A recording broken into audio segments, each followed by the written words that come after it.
There is a snake on this continent that does not bite to defend itself. It aims, and it fires, and it hits a moving target 2.5 meters away in the dark.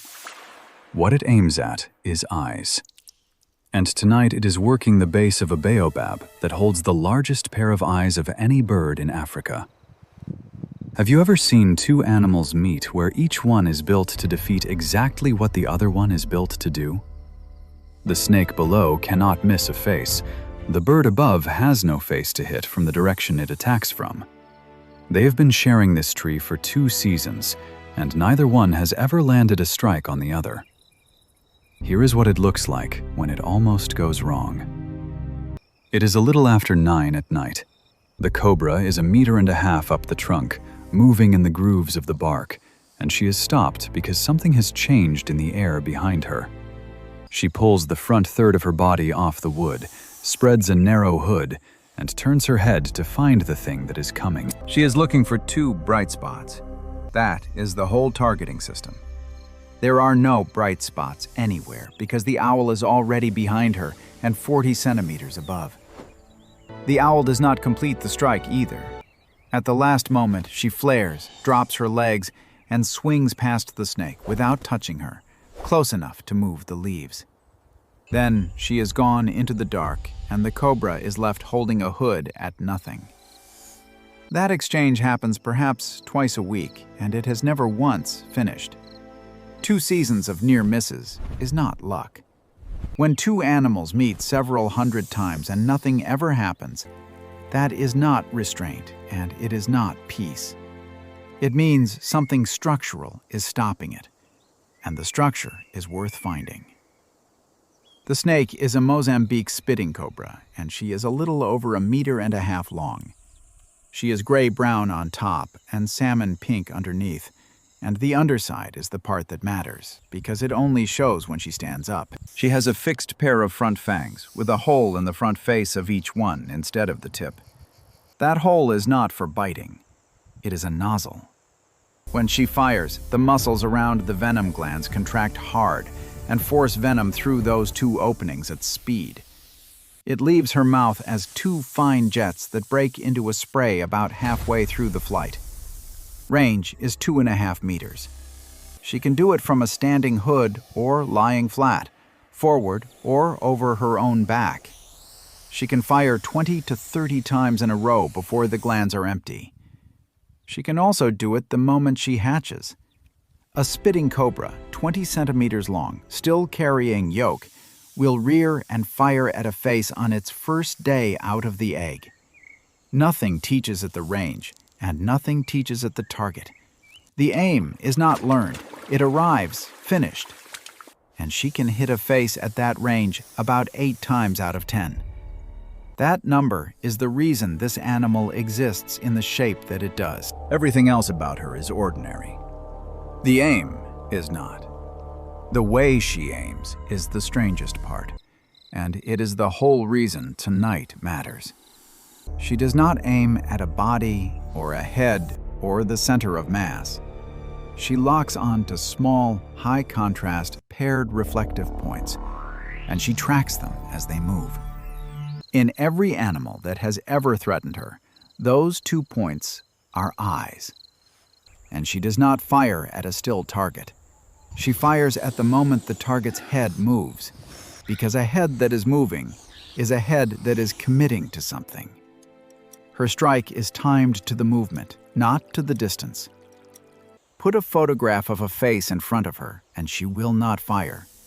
Move the photograph, and she will.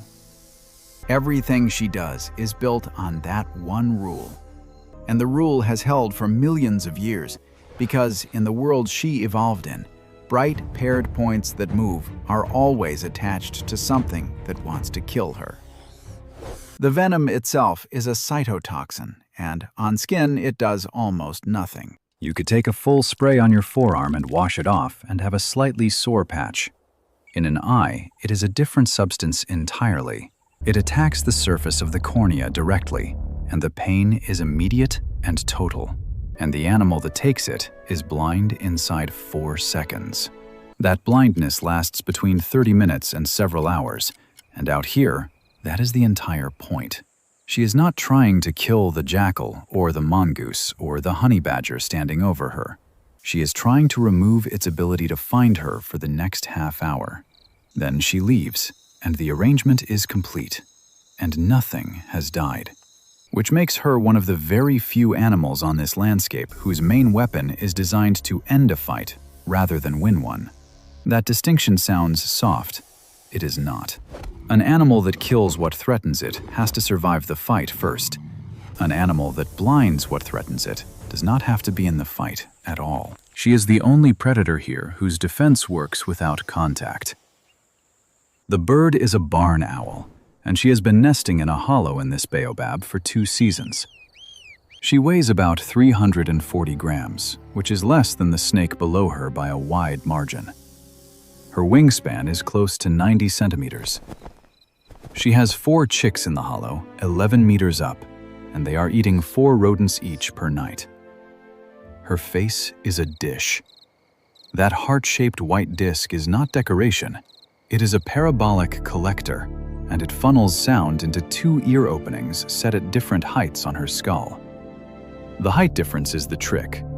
Sound from below arrives at one ear a fraction earlier than the other, and she reads that gap as vertical position. She can locate a mouse under grass in the dark with no visual information at all to within a couple of degrees.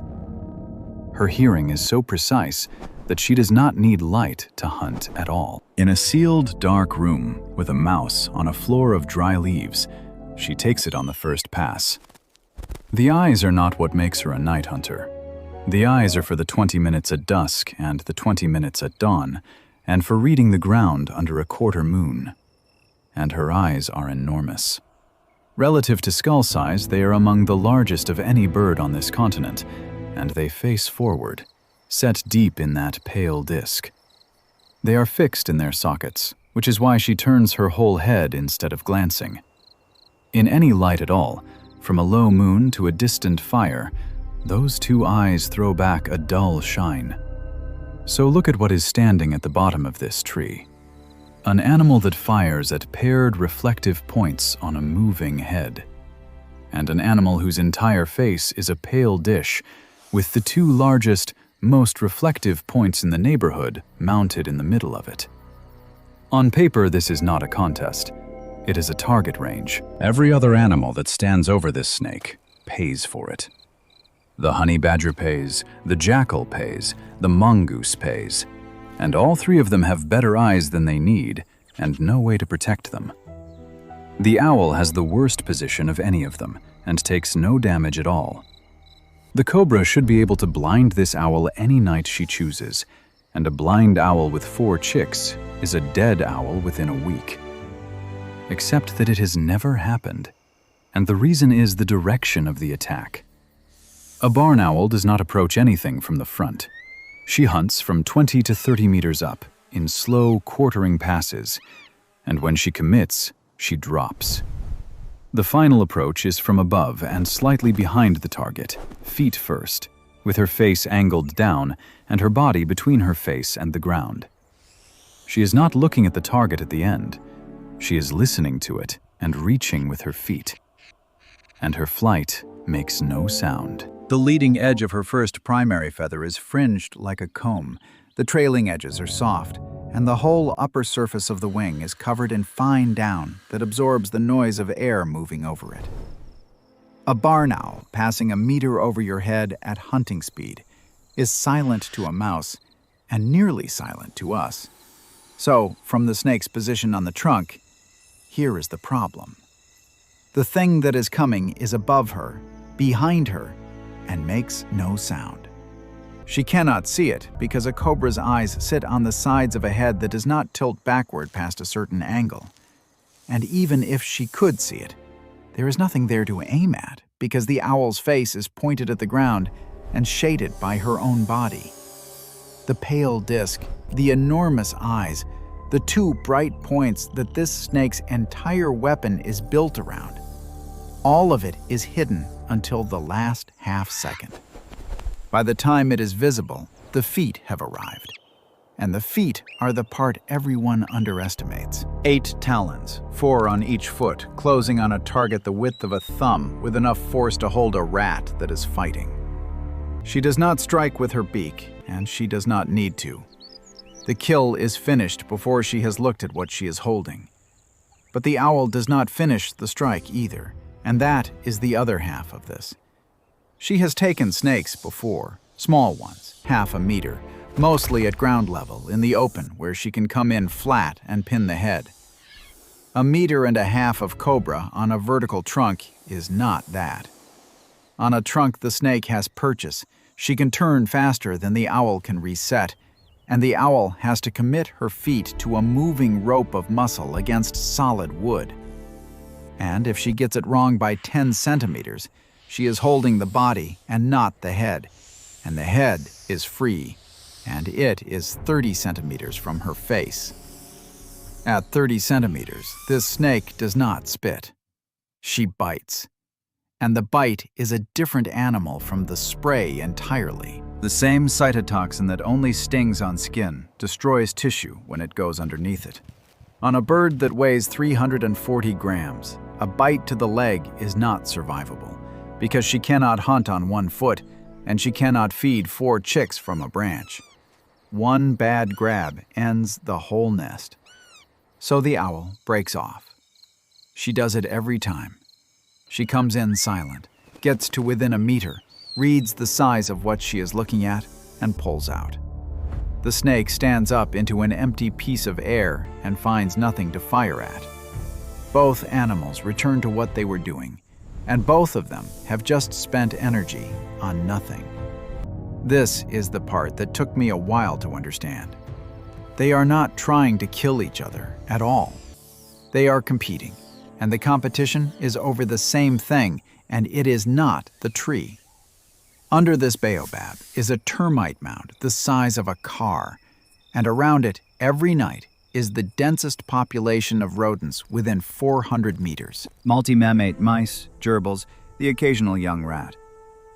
The owl is taking 16 of them a night to feed 4 chicks. The cobra is taking 3 or 4 a night to feed herself, and she takes them inside the mound where the owl cannot go. They are the same predator with different delivery systems.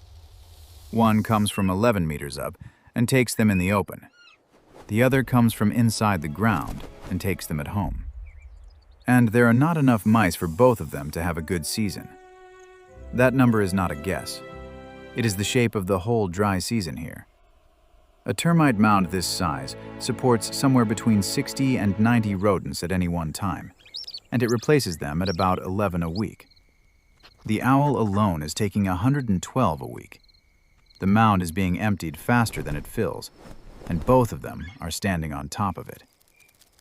So the encounters on the trunk are not fights, they are pressure. Every time the owl drops on her, the cobra spends 20 minutes not hunting. Every time the cobra stands up under her, the owl aborts a pass and spends 4 minutes climbing back to height. Neither of them can remove the other, so they tax each other instead. At 11 at night, the owl makes her 7th pass of the evening and takes a gerbil 40 meters out from the tree. She carries it back to the hollow, and the 4 chicks make a noise like steam escaping. That is the 5th rodent tonight. She needs 11 more. The cobra hears none of this because she is functionally deaf to airborne sound. What she has instead is the trunk. She reads the vibration of the wood through her jaw and her belly, and she knows exactly when something lands on the tree above her. It is a slower system than hearing, and a much better one for this job. Sound tells you that something is there. Vibration through solid wood tells you where it is standing and how heavy it is. She has known the weight of this owl for 2 seasons. At 20 past 11, she starts climbing again. She is not hunting the chicks. She is hunting the hollow. A barn owl nest is the single most reliable food store in this landscape. 4 chicks, and under them a layer of pellets, beetle larvae, and the parts of 16 rodents a night that the chicks do not finish. She gets 4 meters up before the vibration changes. The adult owl has landed on a branch above and behind her, and this time she does not move. For 90 seconds, neither animal does anything at all. The snake holds a hood against the bark with her head turned up the trunk, scanning for 2 bright points. The owl sits absolutely still on the branch with her face pointed straight down at the snake, which means the disc is fully presented and the eyes are exposed, and she is looking directly at the one animal in this district built to exploit precisely that. The distance is 2 meters. The snake is in range, and she has a clear line. She does not fire. 2 meters is inside her range by ½ meter. There is no branch between them, no wind, and the moon is high enough that the disc is lit. Every condition she needs is present at the same time, which happens perhaps 4 times in a season. And she holds. And this is where the whole thing turns. Because the reason she does not fire is not fear, and it is not restraint. A spitting cobra fires at movement.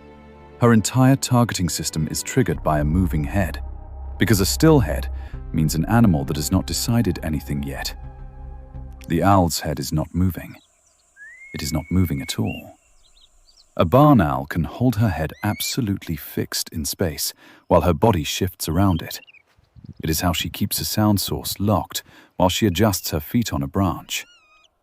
She is not doing it to defeat the snake. She has no idea what the snake's trigger is.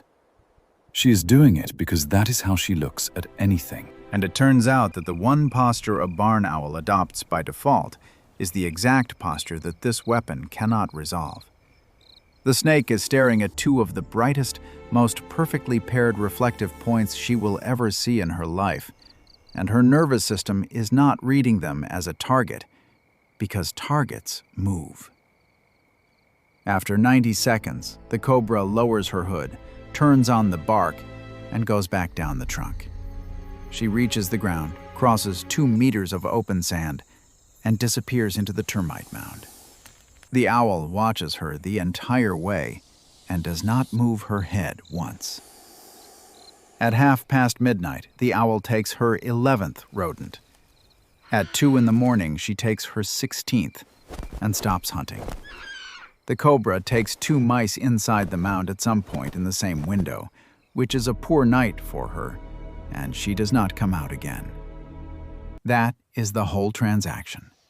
Nothing was bitten, nothing was blinded, nothing was eaten by anything larger than a mouse. And both animals spent the night being slightly worse at their jobs because the other one existed.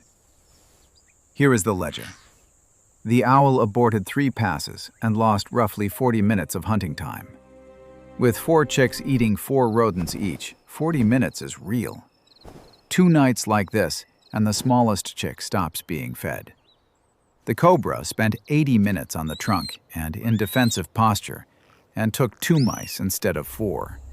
She fired no venom, which is the only good news in her column, because a full spitting sequence costs her days. And this is the thing about the venom that nobody puts on the poster.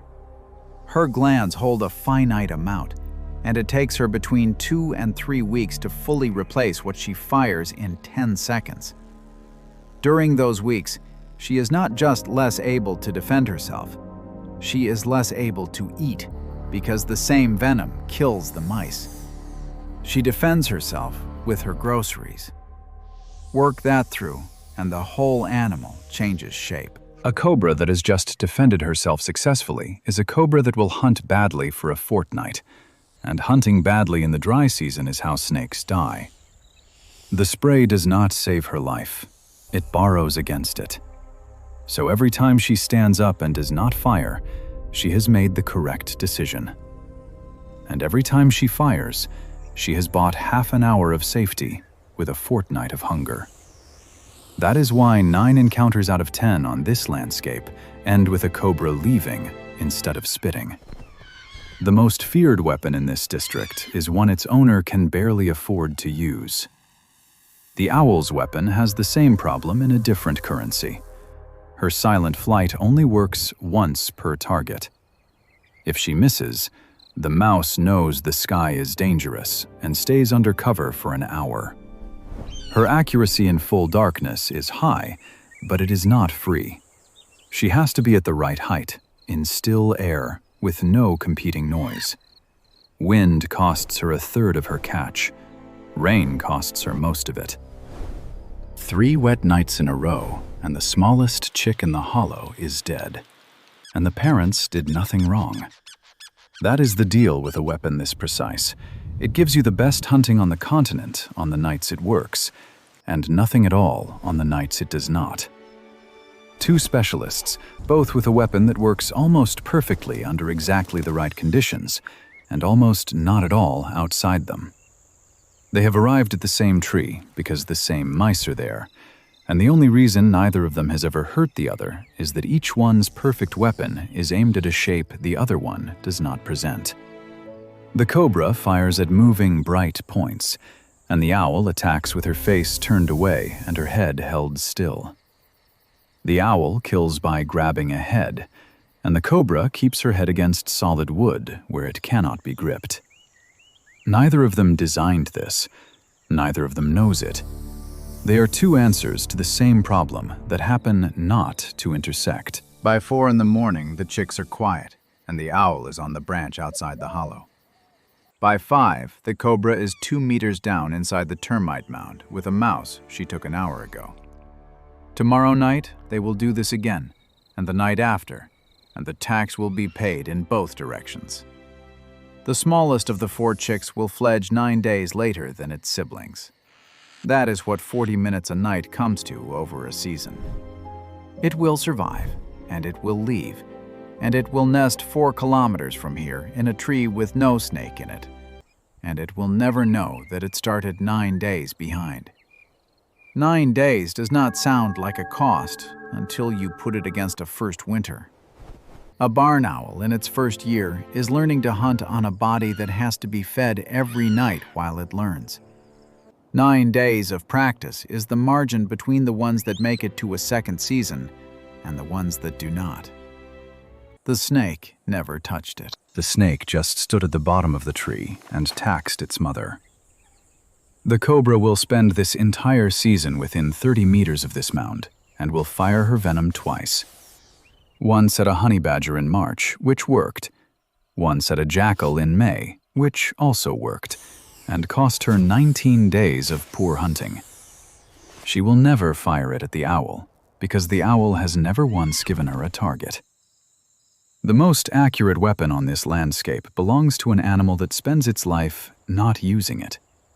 And the animal it cannot hit is the only one that never even knew it was being aimed at. In 2 seasons, the owl will die of something else entirely, and a new pair will take the hollow. The cobra will still be there. She will stand up under the new birds and find nothing to fire at, and go back down the trunk, and the whole arrangement will start again from the beginning. Nobody wins this. It just keeps not happening, night after night, for years. And that is what most of this landscape actually looks like when you watch it long enough. Not kills, near misses that never resolve, between animals that cannot afford to find out.